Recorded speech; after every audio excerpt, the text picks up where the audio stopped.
Genome প্রযুক্তির সাহায্যে Alzheimer, Parkinson's, brain টিউমারের মতো স্নায়ুর রোগের বিরুদ্ধে লড়াই সহজ করে তোলা যেতে পারে। তবে দরকার সঠিক সময়ে রোগ নির্ণয়। জিনোম প্রযুক্তির সাহায্য পেতে আর বিদেশের মুখাপেক্ষী থাকতে হবে না ভারতীয় চিকিৎসকদের।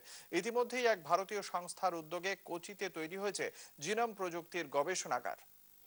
চিকিৎসা পরিসংখ্যান অনুযায়ী প্রতি 1000 জন ভারতীয়র মধ্যে 5 জন মৃগী রোগে আক্রান্ত হন।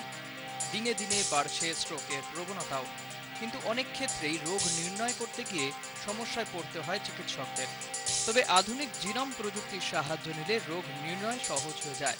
এই প্রযুক্তির সাহায্যে রোগ সংক্রমণের আগেই সচেতন করা যায় রোগীকে। প্রতিরোধক ব্যবস্থা নেওয়াও সহজ হয়। চিকিৎসা বিজ্ঞানের এই আধুনিক প্রযুক্তির উপকারিতা ভারতের সাধারণ মানুষের কাছে পৌঁছে দেওয়ার উদ্যোগ নিয়েছে একটি সংস্থা। আর এই উদ্যোগকে স্বাগত জানিয়েছেন এ রাজ্যের চিকিৎসকরাও।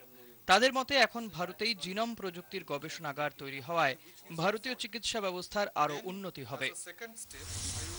এগুলো আমাদের বিভিন্ন ক্ষেত্রে কাজে লাগতে পারে এবং প্রায় মানুষের সমস্ত অসুখের ক্ষেত্রেই কিছু কিছু এর অ্যাপ্লিকেশন আছে।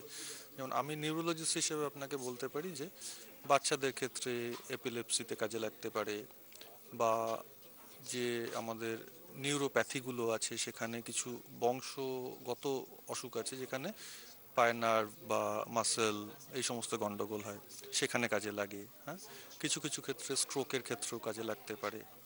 তো এইগুলো হচ্ছে নিউরোলজি রিলেটেড যে অ্যাপ্লিকেশনগুলো সেগুলো। তাছাড়াও বিভিন্ন ধরনের ক্যান্সারে কাজে লাগতে পারে। কোচির গবেষণাগারে জিনোম পরীক্ষার ন্যূনতম খরচ 4000 টাকা। সংস্থার দাবি 4 দিন থেকে 8 সপ্তাহের মধ্যে রোগ সংক্রান্ত রিপোর্ট পাওয়া যাবে। ক্যামেরায় রাজু রানার সঙ্গে পাপড়ি চট্টোপাধ্যায়, নিউজ টাইম। নিয়ে নেব একটা ছোট্ট বিরতির পর ফিরে আসছি আরো খবর নিয়ে। দেখতে থাকুন নিউজ টাইম।